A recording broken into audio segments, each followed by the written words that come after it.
कब सिरप मामले की बात करते हैं। कब सिरप मामले में 25 ठिकानों पर ईडी ने एक साथ रेड की है। सुबह 7:30 बजे से लखनऊ जोनल ऑफिस छापेमारी कर रहा है। मुख्य आरोपी शुभम जायसवाल से जुड़े लोगों के ठिकानों पर रेड की गई है। कब सिरप की अवैध सप्लाई मामले में कार्रवाई लगातार जारी है।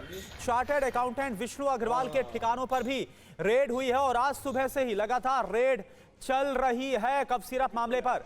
तो अवैध कब सिरप मामले में बड़ी कार्रवाई, देश के कुल मिलाकर 25 ठिकानों पर रेड जारी है। सुबह 7:30 बजे यह कार्रवाई शुरू हुई।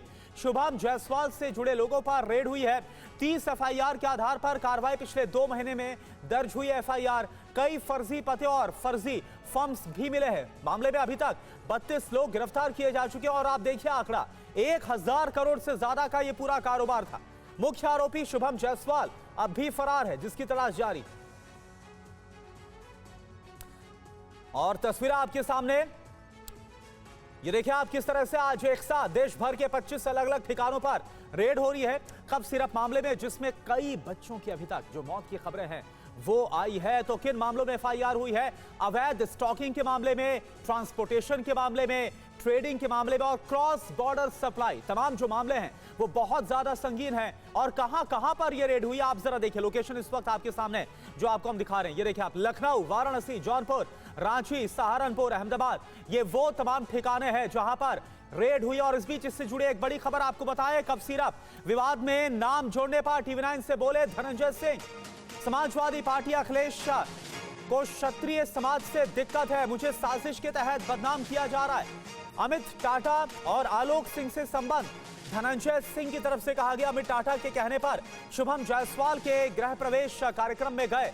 अमित टाटा, आलोक सिंह शुभम जायसवाल से जुड़े थे, इसकी जानकारी नहीं थी।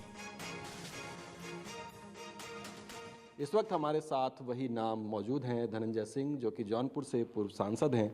उनसे बातचीत करेंगे। सबसे पहले तो यही सवाल है सर कि इतने आरोप आप पर लग गए और अब आप 1 महीने बाद सामने आए हैं, तो सबसे पहला जवाब आपका इस पूरे के पूरे प्रकरण पर पहली बात क्या है? सोशल मीडिया के हैंडलरों की एक चाल थी कुछ लोगों की, हमारे ओपोनेंट से मिलके और समाजवादी पार्टी के लोगों से मिलके पैसा लेके एक अभियान चला, नैरेटिव गढ़ा गया। कौन क्या व्यापार कर रहा था क्या मुझे पता है? आपका बेटा क्या कर रहा होगा स्कूल में, जब बड़ा हो जाएगा आपको पता नहीं होगा। सिगरेट चोरी से पी के आ रहा होगा, बियर पी के आ रहा होगा, वो पता नहीं चलेगा। चलता था, तमाम गार्जियन से छिपा के हम आप भी निकल के आए हैं बहुत सी चीज़ों को।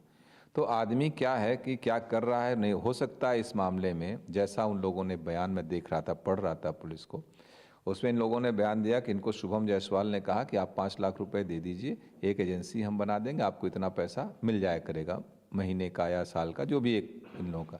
इन लोगों ने उस आधार में बहका। अगर किसी को ये मालूम होता कि ये फेक काम है या फ्रॉड है या गलत है, अपने नाम से एजेंसी, अपने बाप के नाम से एजेंसी नहीं बनाता।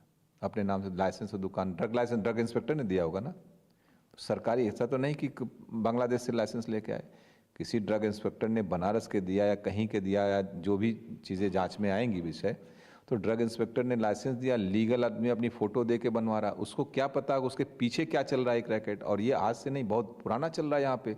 शुभम जायसवाल को आप कैसे जानते हैं, क्योंकि तस्वीर उनके साथ भी आपकी, तो जो मुख्य चेहरे इस पूरे प्रकरण में वो सबकी तस्वीर धनंजय सिंह के साथ दिखती है और धनंजय सिंह का नाम जोड़ दिया जाता है। यही मुख्य चेहरे हैं। अभी 128 फर्में हैं, सबका टर्नओवर आने दीजिए, तब आपको पता चलेगा मुख्य चेहरे कौन है, किसने कितना व्यापार किया है।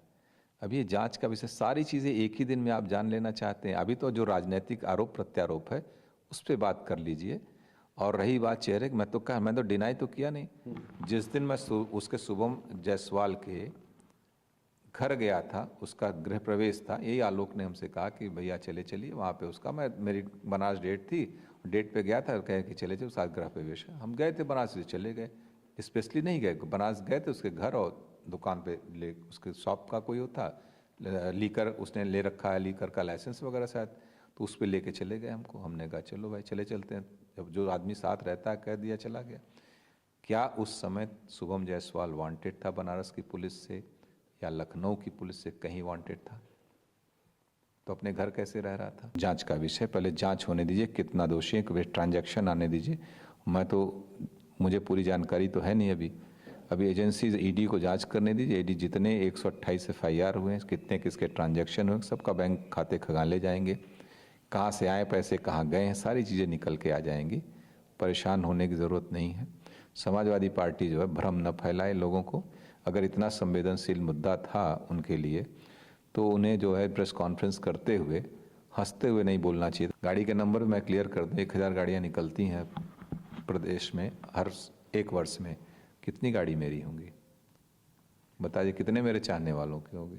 9,777 मैंने, या समाजवादी पार्टी अखिलेश यादव जिस गाड़ी से चलते हैं उस गाड़ी का नंबर केवल उन्हीं का, दूसरा नहीं है। बेसिकली वो टारगेट करते हैं क्षत्रिय कम्युनिटी को। उनको लगता है कि हमें क्या लगता है उनको किस तरीके का अप्रोच अपन रखते हैं पॉलिटिक्स में, क्या उनको सुख मिलता है, जबकि उनके अर्धांगिनी भी क्षत्रिय हैं। तो कम से कम क्षत्रियों को इतना टारगेट न करें। हमारी छवि को धूमिल करने का प्रयास किया है, लेकिन मैं आपको बता दूं कि ये झूठ पे खड़ी हुई इमारत बहुत लंबे समय तक नहीं रहती है। और मैं आपको बता रहा हूँ, let the inquiry complete first, उसके बाद मैं बता रहा हूँ इनके खिलाफ हम मानहानि का दावा करेंगे, पैसे का नहीं, इनसे माफ़ी मंगवाएंगे जिन लोगों ने इस तरीके के वक्तव्य मेरे खिलाफ दिए हैं।